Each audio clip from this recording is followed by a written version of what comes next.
سیدنا ابراہیم بن ادم کے بارے میں چند دن پہلے میں نے ایک رسالے میں پڑھا، اور یہی بات پیر سید جماعت علی شاہ صاحب محدث سے علی پوری رحمۃ اللہ علیہ، آپ نے اگر دیگر بہت سارے علماء صوفیاء نے اس بات کو لکھا ہے کہ یہ جو کتا ہوتا ہے نا، کتا یہ رات کے پہلے حصے میں جاگتا رہتا ہے، اور جب تہجد کا وقت شروع ہے تو یہ کتا سو جاتا ہے، اور جو بکری ہوتی ہے یہ پہلے حصے میں سو جاتی ہے، اور جب تہجد کا وقت ہے یہ تو جاگ جاتی ہے۔ یہی وجہ ہے کہ کتے کی نسل میں اللہ نے برکت نہیں رکھی، بکری کی نسل میں اللہ نے برکت رکھی ہوئی ہے۔ یہ تہجد کے وقت میں اٹھنے کا اتنا فائدہ ہوتا ہے، جو اس وقت اٹھ جائے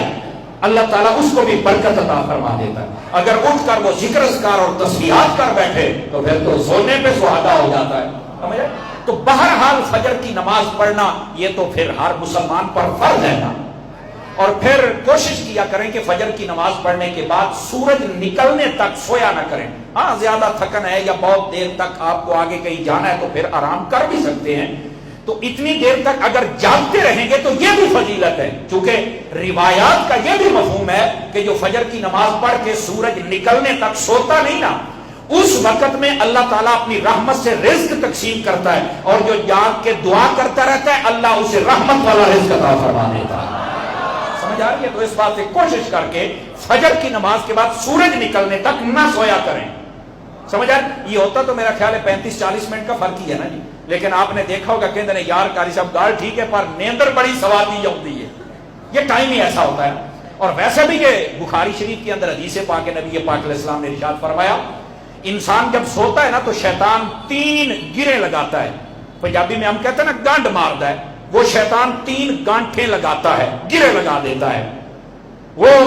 جب مسلمان صبح کے وقت اٹھتا ہے نا تو وہ اپنے بستر پہ جاگنے کے بعد جب اللہ کا ذکر کرتا ہے، اللہ اکبر سبحان اللہ یا کلمہ پڑھتا ہے، کچھ بھی کہتا ہے استغفر اللہ، تو فرمایا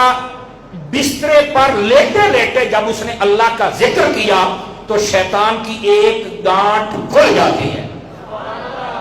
یعنی ایک گرا جو اس نے لگائی تھی گانڈ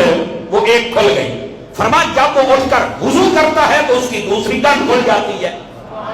اور فرمایا کہ جب وہ نماز پڑھتا ہے تو شیطان کی 3 گانٹھیں کھل جاتی ہیں، اور یہ شیطان کی ان گانٹھوں سے آزاد ہو کر اللہ تعالیٰ کے رحمت کے سمندر میں آ جاتا ہے۔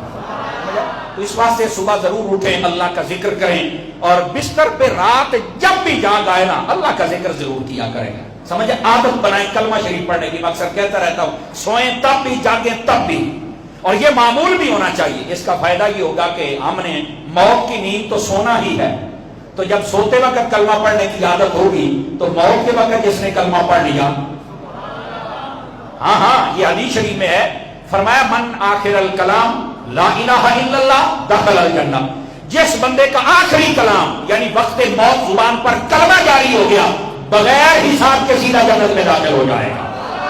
یہ حدیث شریف میں ہے۔ تو ضرور اپنی زبان کو عادی بنائیں، اور جب اٹھیں تو تب بھی کلمہ پڑھیں۔ اب ظاہر سی بات ہے جب آپ نے قبر میں جانا ہے تو فرشتوں نے اٹھانا تو ہے نا،